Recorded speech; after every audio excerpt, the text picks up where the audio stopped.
आज का हमारा टॉपिक है कैलकुलेशन ऑफ पोटेंशियल डिफरेंस।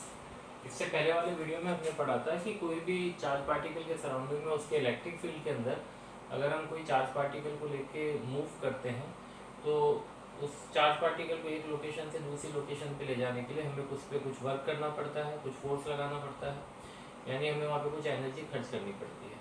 तो वो दोनों पॉइंट्स के बीच में जो इलेक्ट्रिक फील्ड के अंदर है, उन दोनों पॉइंट्स के बीच में चार्ज को एक पॉइंट से दूसरे पॉइंट पे ले जाने के लिए जो हम वर्क करते हैं, जो एनर्जी हम खर्च करते हैं, वो एनर्जी या वो वर्क डन उन दोनों पॉइंट्स के बीच का पोटेंशियल डिफरेंस कहलाता है। ओके, तो बेसिकली पोटेंशियल डिफरेंस क्या चीज़ है? एनर्जी। कहाँ से आई एनर्जी? जो हमने दी। ओके, जो चार्ज को एक पॉइंट से दूसरे पॉइंट पे ले जाने के लिए हमने दी। और एनर्जी देने का हमारा तरीका कैसा है? हमें पता है जब भी हम किसी फोर्स के अगेंस्ट फोर्स लगा के वर्क करते हैं तो सिस्टम को हम एनर्जी देते हैं। किस फॉर्म में? पोटेंशियल एनर्जी की फॉर्म में। ओके, नाउ यहाँ पे कौन सा फोर्स है जिसके अगेंस्ट हमने फोर्स लगाया? तो यहाँ पे है इलेक्ट्रोस्टैटिक फोर्स, जो सोर्स चार्ज और टेस्ट चार्ज के बीच में लग रहा था। Okay, source charge test charge अगर दोनों सेम नेचर के हैं, दोनों पॉजिटिव है या दोनों नेगेटिव है, तो दोनों के बीच में रिपल्शन का फोर्स लगता है, इलेक्ट्रोस्टैटिक फोर्स। ओके, तो इस रिपल्शन वाले फोर्स के अगेंस्ट हम अपना वर्क करते हैं, अपना फोर्स लगा के उस चार्ज को मूव करते हैं। ओके, तो इस तरह से हम क्या करते हैं, उस सिस्टम को, सिस्टम यानी सोर्स चार्ज और टेस्ट चार्ज का जो कॉम्बिनेशन है इसको हम सिस्टम कहते हैं। इस सिस्टम पे हम क्या करते हैं, वर्क करते हैं, और हमारा वर्क, हमारी एनर्जी इस सिस्टम की पोटेंशियल एनर्जी बनके इस सिस्टम के अंदर स्टोर हो जाता है। ओके, तो दो पॉइंट्स के बीच में चार्ज को मूव करने के लिए हम जो वर्क करते हैं, जो एनर्जी देते हैं, वो है that is potential difference between those two points. Okay, दोनों पॉइंट्स कहाँ पे हैं? इलेक्ट्रिक फील्ड के अंदर। तो आज हमें इस पोटेंशियल डिफरेंस की कैलकुलेशन करनी है। So calculation of potential difference, and for this purpose we consider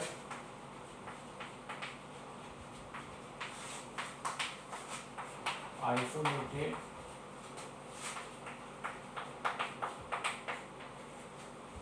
positive point charge in vacuum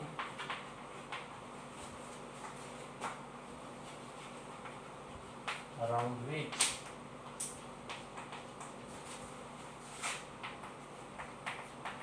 in its surrounding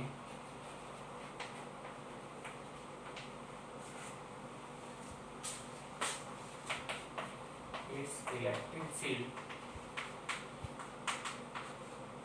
is spread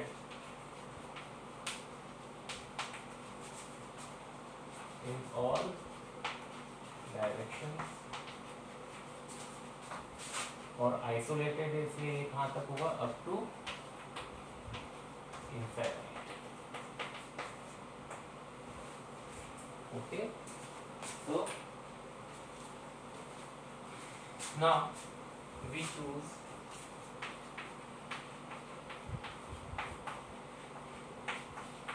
two points inside its electric field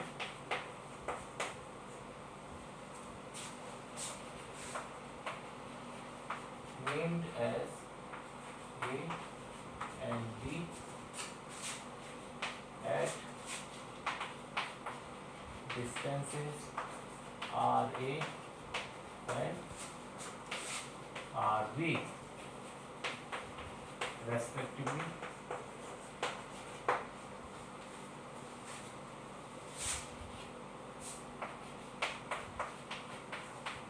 A positive test charge Q is taken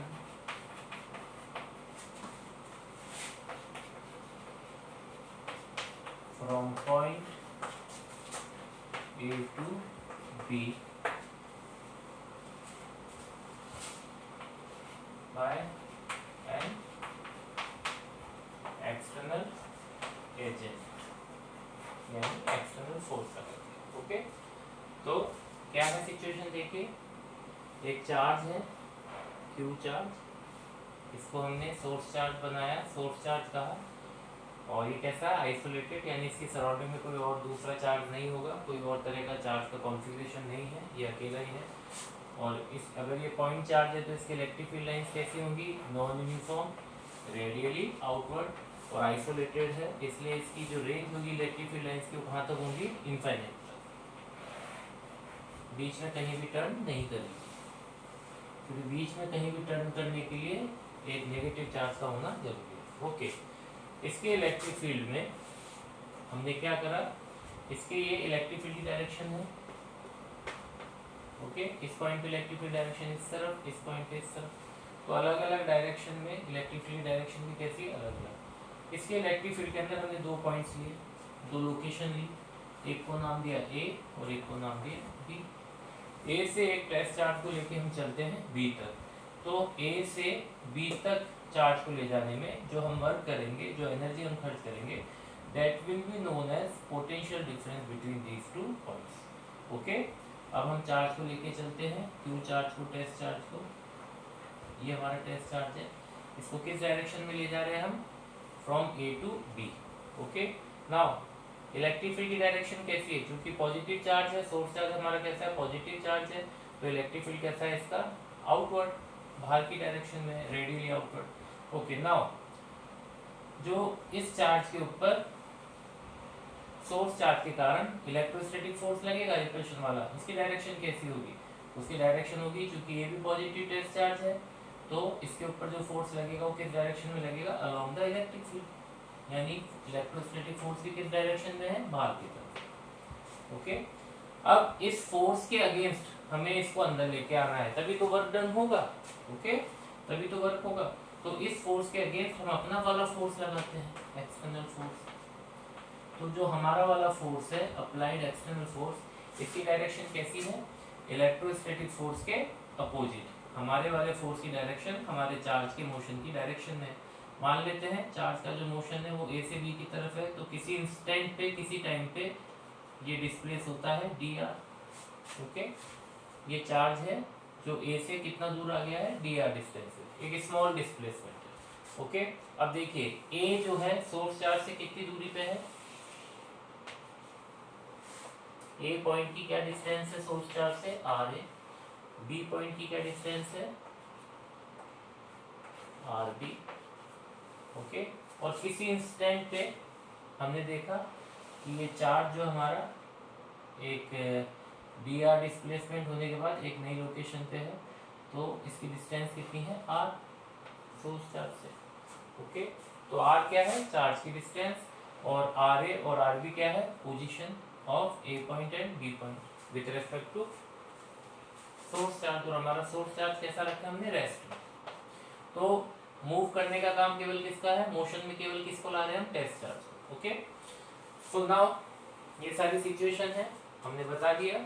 इसके ऊपर एक force लग रहा है इस source charge के कारण, किस डायरेक्शन में, बाहर की तरफ, इलेक्ट्रिक फील्ड की डायरेक्शन में, और हम इस पे वर्क कर रहे हैं हमारा वाला फोर्स लगा के। हमारा वाला फोर्स किसके डायरेक्शन में है, इलेक्ट्रोस्टैटिक फोर्स के अपोजिट डायरेक्शन में, क्योंकि हमने कल इससे पहले वाले वीडियो में डिस्कस कर लिया था कि जो भी फोर्स हम लगाएंगे उसका मैग्नीट्यूड कैसा होना चाहिए, इलेक्ट्रोस्टैटिक फोर्स के मैग्नीट्यूड के बराबर, और इसकी डायरेक्शन कैसी होनी चाहिए, इलेक्ट्रोस्टैटिक फोर्स की डायरेक्शन के अपोजिट, तभी हम वर्क करेंगे।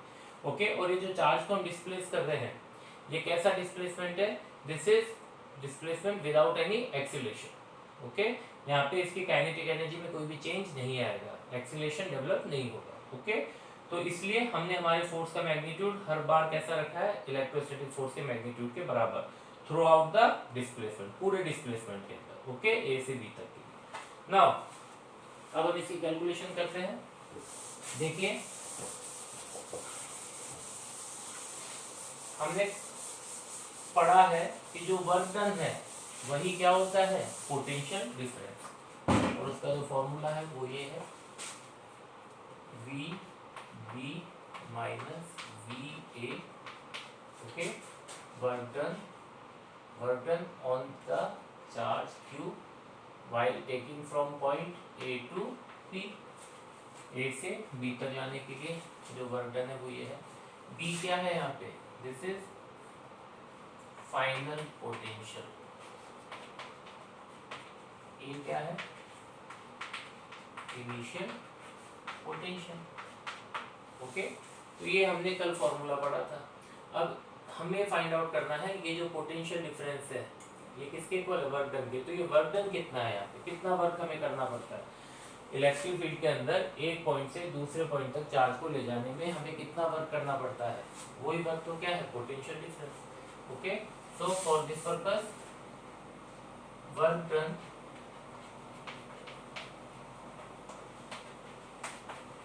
on the charge Q for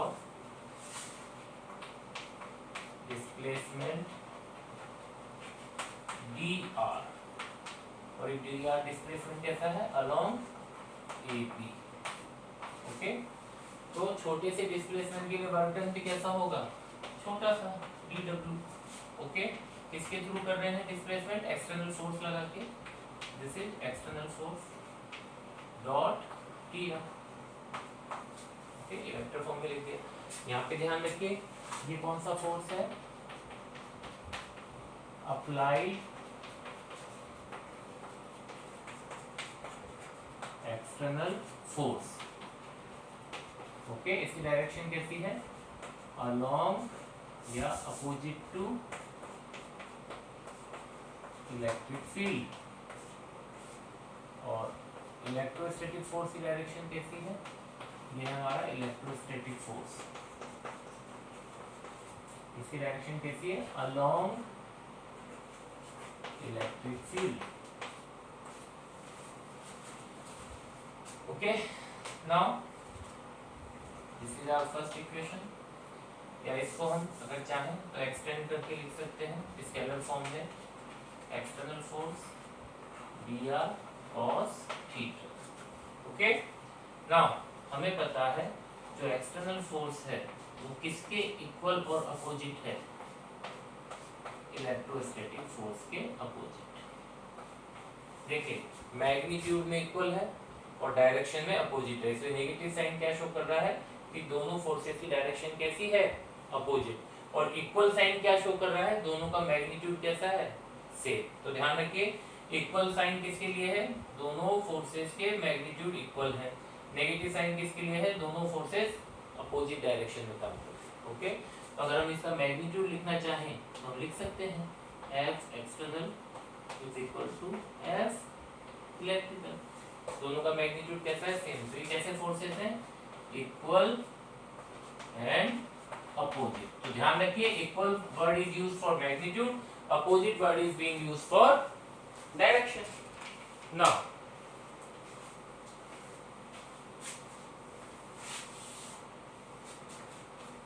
dw is equal to external force dr cos theta। तो एक्सटर्नल फोर्स को हम क्या लिख सकते हैं, रिप्लेस करते हैं इलेक्ट्रोस्टैटिक फोर्स।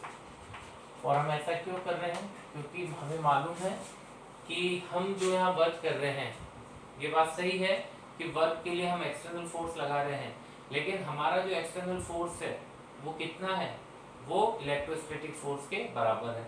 तो हम जो वर्क कर रहे हैं उसकी कैलकुलेशन के लिए हमें कौन से फोर्स की हेल्प लेनी पड़ेगी, इलेक्ट्रोस्टैटिक फोर्स की हेल्प लेनी पड़ेगी। तो हमारा वर्क डन जो है वो डिपेंड किस पे करता है, इलेक्ट्रोस्टैटिक फोर्स पे, इसलिए हम वर्क डन को किसके थ्रू निकाल रहे हैं, इलेक्ट्रोस्टैटिक फोर्स के थ्रू। ओके, अब देखिए इलेक्ट्रोस्टैटिक फोर्स की डायरेक्शन किस तरफ है, टुवर्ड्स राइट। ओके, और जो डिस्प्लेसमेंट है इसकी डायरेक्शन किस तरफ है, चार्ज के डिस्प्लेसमेंट की डायरेक्शन किस तरफ है, टुवर्ड्स लेफ्ट। ओके, तो फोर्स की डायरेक्शन और डिस्प्लेसमेंट की डायरेक्शन कैसी है, अपोजिट। तो इन दोनों के बीच का एंगल कितना है, 180 डिग्री। ओके, तो थीटा कितना है यहाँ पे, 180 डिग्री। तो electrostatic force dr cos 180 degree,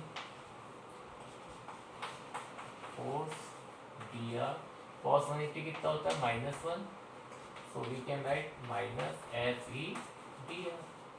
okay, ये क्या निकाला हमने, dw। ओके, सो इस फॉर्मूले को सेकेंड इक्वेशन तो याद रखिए, this is our first equation, this is second equation. अब देखिए यहाँ पे ये वर्क डन जो निकला है वो छोटे से डिस्प्लेसमेंट के लिए निकला है। छोटा सा डिस्प्लेसमेंट dr, उसके लिए वर्क डन भी कैसा है dr। इतने से डिस्प्लेसमेंट में एनर्जी भी हमारी कम लगेगी, डिस्प्लेसमेंट छोटा होगा तो एनर्जी भी कम लगेगी। लेकिन हमें क्या फाइंड आउट करना है, पूरा डिस्प्लेसमेंट, यानी ए से बी तक का डिस्प्लेसमेंट हमें फाइंड आउट करना है। ओके, तो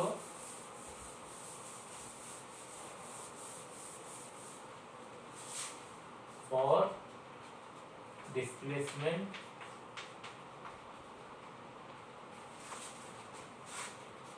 of charge q from a to b, तो अभी क्या कर देना है, इंटीग्रेशन a से कहाँ ले जाना है चार्ज को, b तक। तो वर्क डन किसके लिए निकालना है, from a to b। Integration a point कहाँ पे है, a पॉइंट की डिस्टेंस क्या है देखिए ra, और b की डिस्टेंस क्या है rb। तो सोर्स चार्ज से a पॉइंट ra डिस्टेंस पे है और b पॉइंट सोर्स चार्ज से rb डिस्टेंस पे है। तो हमें कहाँ से कहाँ लाना है, a से b पॉइंट पे लाना है, यानी ra डिस्टेंस से कहाँ तक आना है हमें, rb डिस्टेंस पर। ra से हम कहाँ आ गए, rb तक, माइनस fe dr। ओके, इस माइनस के साइन को हम बाहर ले लेते हैं, ra rb fe dr। Okay, now देखिए Fe किसके इक्वल होता है, इलेक्ट्रोस्टैटिक फोर्स किसके इक्वल होता है, टेस्ट चार्ज पे फोर्स लगता है। Fe किसके इक्वल होता है, electric field into test charge. इस पॉइंट पे इस पे कितना फोर्स लग रहा है, इलेक्ट्रोस्टैटिक फोर्स, तो इस पॉइंट पे जो इलेक्ट्रिक फील्ड है उसकी intensity into discharge, so Fe equal to QE। तो इस वैल्यू को हम यहाँ पे पुट कर सकते हैं, तो इसको क्या लिखेंगे, RA this is RB, Fe की जगह आ गया QE dr। Okay, now since electric field is equal to 1/4 pi epsilon naught Q upon R square, इस पॉइंट पे जहाँ पे इस पे फोर्स लग रहा है, इलेक्ट्रोस्टैटिक फोर्स इस पे कौन लगा रहा है, यहाँ का इलेक्ट्रिक फील्ड, इस पॉइंट का इलेक्ट्रिक फील्ड। तो इस पॉइंट का इलेक्ट्रिक फील्ड कितना होगा, तो इस पॉइंट की हमें क्या देखनी है, डिस्टेंस, कितनी डिस्टेंस पे, r डिस्टेंस पे। इलेक्ट्रिक फील्ड किसकी प्रॉपर्टी होती है, सोर्स चार्ज की प्रॉपर्टी। तो इलेक्ट्रिक फील्ड के फॉर्मूले में कौन आ गया, सोर्स चार्ज, टेस्ट चार्ज नहीं आएगा, तो इसकी वैल्यू रख देते हैं यहाँ पे, पुटिंग दिस, तो हमारा फॉर्मूला क्या हो गया, इसको हम क्या लिखेंगे, वर्क डन को, work done A to B minus RA RB, Q तो ऑलरेडी है ही, हम E की वैल्यू लिख लेते हैं पहले, 1/4 pi epsilon naught Q into small q, ये वाला q यहाँ पे आ गया, अपॉन R स्क्वायर, और साथ में कौन है, dr। ओके, सो ये वर्क डन आया हमारा।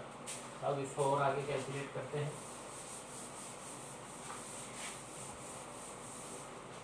Now WAB is equal to minus of RA RB।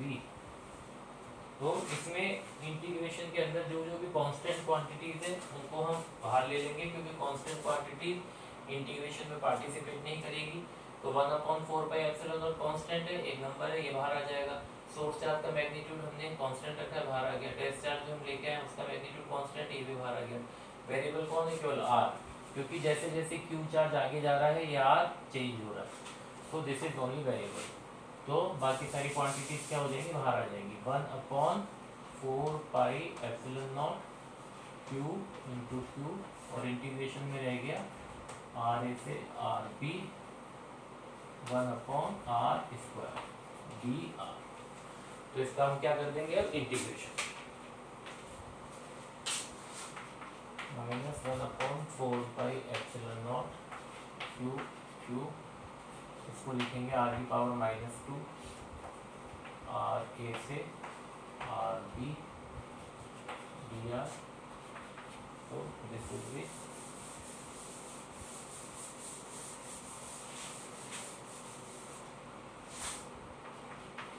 -1/4 pi epsilon naught Q into Q इसका इंटीग्रेशन कर देंगे तो इधर -2 + 1 डिवाइड बाय -2 + 1, लिमिट्स लिख देनी है RA से RB। ओके, तो -1/4πε0 Q इंटू Q, ये हो गया r⁻1/-1, लिमिट्स आ गई RA और ये RB। ये -1 बाहर आके इस माइनस के साथ में मिलके क्या हो जाएगा प्लस, तो ये वाला माइनस कैलकुलेशन से चला गया 1/4πε0 Q इंटू Q, और इसको क्या लिखेंगे 1/r, लिमिट लिख दीजिए RA से RB। Okay, so this become 1/4πε0 Q into Q 1/RB minus 1/RA। so ये क्या निकाला हमने, वर्क। ओके, नाउ ये वर्क डन किसके इक्वल होता है, तो देखिए अगर हम इस चार्ज को इस टेस्ट चार्ज में आ गया है इसके नीचे, तो क्या लिख सकते हैं, वर्क डन A से B अपॉन Q किसके इक्वल होता है, ये इक्वल होता है VB minus VA is equal to, ये Q नीचे आ गया तो क्या रह गया यहाँ पे 1/4πε0 Q 1/RB minus 1/RA। Okay, so this is our formula, ये बना हमारा formula. So it's a potential difference formula. Potential difference किसी एक्सटर्नल इलेक्ट्रिक फील्ड में जो ये चार्ज इलेक्ट्रिक फील्ड बना रहा है, क्यू चार्ज अपने सराउंडिंग में इलेक्ट्रिक फील्ड बना रहा है, उस इलेक्ट्रिक फील्ड में दो पॉइंट्स हैं ए और बी, इन दोनों पॉइंट्स के बीच में इस क्यू चार्ज को मूव करने में हमें कितना वर्क करना पड़ेगा, यानी कितनी एनर्जी वहां पे आएगी। सो दिस इज द आंसर, कितनी एनर्जी आएगी। Okay, so VB minus VA can be written as 1/4πε0 Q RA minus RB upon RA into RB। Okay, ये भी फॉर्मूला हो गया इसका। Now this is potential difference between points A and B, और दोनों points कहाँ पे हैं, इन द इलेक्ट्रिक फील्ड। और किसका इलेक्ट्रिक फील्ड है, made by charge Q। Okay,